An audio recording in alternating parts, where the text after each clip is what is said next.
Good morning, Thriving Warriors. Boy, that was a quick launch of the video. So here we are at Department of Career Services. Today is Wednesday, April 26, 2023. It is 6:05 in the morning. This is going to be a quick one, people, because at 6:30 is our Zoom Bible study lecture training with Dennis Thornton from Baraka, live to you from Texas. So we're very fortunate about that, but we have to get ready. And there always seems to be technical issues. It's always a race at the last minute to get it up by 6:30. So going to be quick intro. Our goal is to help you get from where you are to someplace better, to Successlandia, from somewhere out to Successlandia. We do that through a bunch of little morsels that you can grab out of the ocean. However, you're in a boat. The boat is something that you have built for yourself, and the important part of the boat, the most important part, is the hull of the boat, because that's the thing that keeps you from sinking. And here, that is our religious foundation and support, which is the belief that Jesus is the Messiah. So, getting that out of the way. Good morning, Jeff. Good morning, Greg. Good morning, Diana. And good morning, Charlene. Happy that all of you are here today, and hope that all is well down there. So, very quick, let's get started. Can't really talk about the 17 things down in the description down below that we, other morsels that we provide to people. We don't have time to talk about those, but they're there. That's the important stuff. However, please subscribe, click on the bell, share, thumbs up. You know the thing. Let's get ready to rumble, pass on our metaphorical seatbelt, or lash ourselves to the jib, whatever. Have our coffee, pen, paper, because we need to remember this stuff. It's not enough just to listen and absorb, because our brains don't work that way. And thus, moving right along, first or next morsel is advice from an 80-year-old. You want to get from point A to point B. It's simple. Be modest. A lot was accomplished before you were born, right? Humility. Next, let's write down our attitude of gratitude. Oh, wait, I've got to have coffee.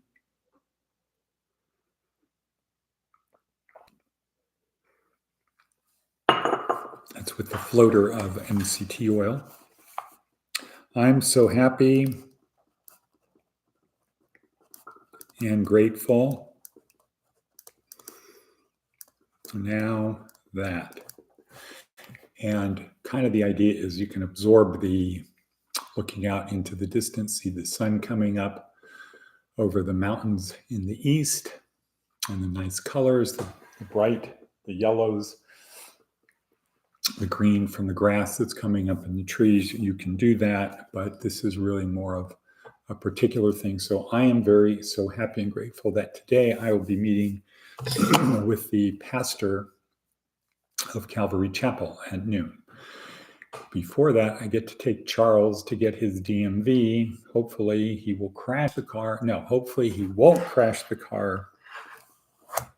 Charlene's car. Hopefully he won't do that. But thank you, Charlene, for helping Charles try to move forward in his life. It might be important to have the insurance somewhere handy in the car. I think he's got to show that to him. But I will leave that to you, because time is racing. Time is racing. TED Talk today is Johann Hari. Everything you think you know about addiction is wrong. It's not about chemical hooks. It's about lack of good social connections. Okay, moving right along. Seth Godin, always an important one. Explaining it to a kid. This could partially be the answer to skeptics and critics of, well, why doesn't the Bible talk about all of this other stuff, all of this other scientific stuff? Why is it in conflict with what we seem to know about the world? Well, explaining it to a kid, it can be difficult. Explaining atoms or molecules or decision making or what you do at your job, ... The reason that it's difficult is that in order to explain something, we need to really understand it first. Okay, so Moses didn't need to understand cosmology or nuclear biology, quantum mechanics. He didn't need to understand that. Not simply be able to do the task or to ace the task. Okay. The reason that it's difficult is that in order to explain something, we need to understand it first, not simply be able to do the task or do the work, but understand. And the reason we avoid it is that we might not want to understand. We might not get past because that's the way it is, or do what I say, to actually become comfortable with the underlying forces and axioms that make something work. Okay? In order to explain something to a kid, you have to understand it first. But kids don't need to know everything right away. Everybody doesn't need to ever know quantum mechanics. Only some people need to understand quantum mechanics. So you can't really explain quantum mechanics to people who don't have a basis to do it, and only the people who understand it can explain it. Next, moving right along. Okay, our Aesop's Fable. Today, so Aesop's Fable is part of learning, part of our learning, mental part. The goatherd and the wild goat. One cold, stormy day, a goatherd, that's like a shepherd, this is a goatherd, drove his goats for shelter into a cave where a number of wild goats had found their way. The shepherd wanted to make the wild goats part of his flock, so he fed them well. But to his own flock, he gave only just enough food to keep them alive. When the weather cleared and the shepherd led the goats out to feed, the wild goats scampered off to the hills. "Is that the thanks I get for feeding you and treating you so well?" complained the shepherd, actually goatherd. "Do not expect us to join your flock," replied one of the wild goats. "We know how you would treat us later on, if some stranger should come as we did." So the moral of the story is, it is unwise to treat old friends badly for the sake of new ones. Right. New friends come along, don't ignore your old friends. So different time, different place. This is not a spiritual lesson. This is a learning thing. This is how to be more effective in the world amongst other people, going hand in hand with Johann Hari's thing. I say the categorical imperative, Immanuel Kant's categorical imperative, so respect for persons applies here. That is, don't treat people like objects. Treat people as valuable in themselves. So in other words, the goatherd was treating the new people as objects that he wanted to possess. And he tried to trick them. The goatherd treated the wild goats well simply because he wanted to take them in. And he didn't show respect to his other goats. All right, moving right along. We are at 9:16. Charlene, Diana, I'm so happy and grateful. I can learn to be humble. Okay, that's a humble statement in itself. Okay, all right. Thank you for that, Diana. Next, our prayer. Okay, the prayer for today, prayer for generosity.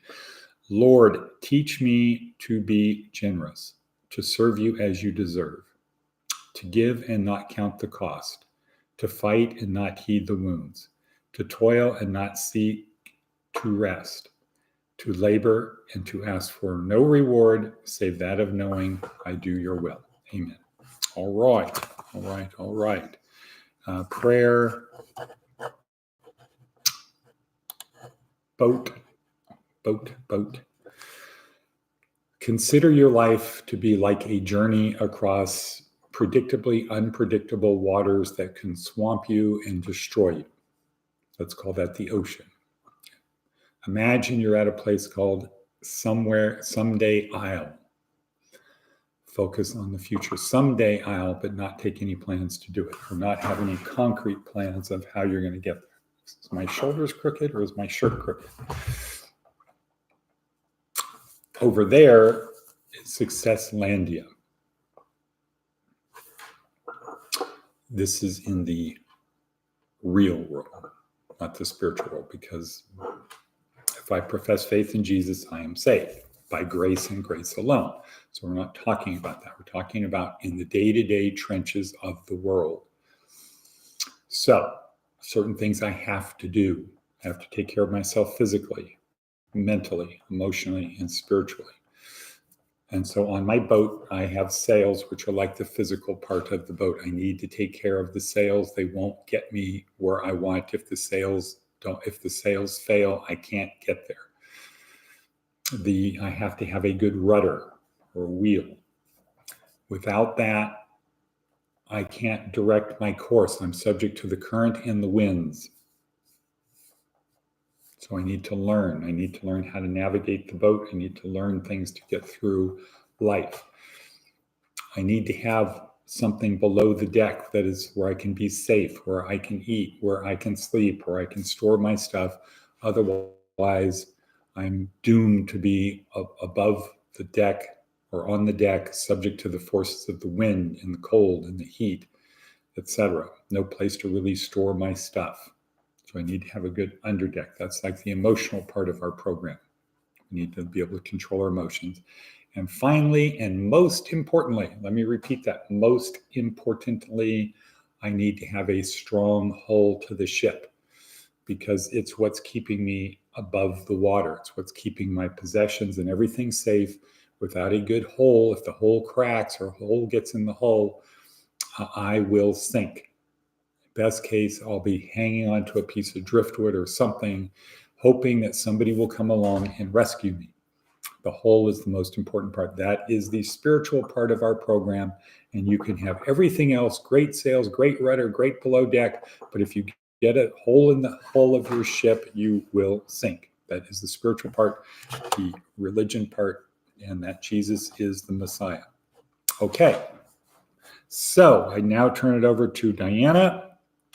Second to last morsel to scoop out of the ocean, chomp on it, get it. And that is, you want to get from point A to point B, act such that yesterday was the only easy day. Push yourself just a little bit more, get a little bit more comfortable being uncomfortable, service to others, embrace the suck, etc., etc. Let's do that. And finally, and lastly, when is the journey over?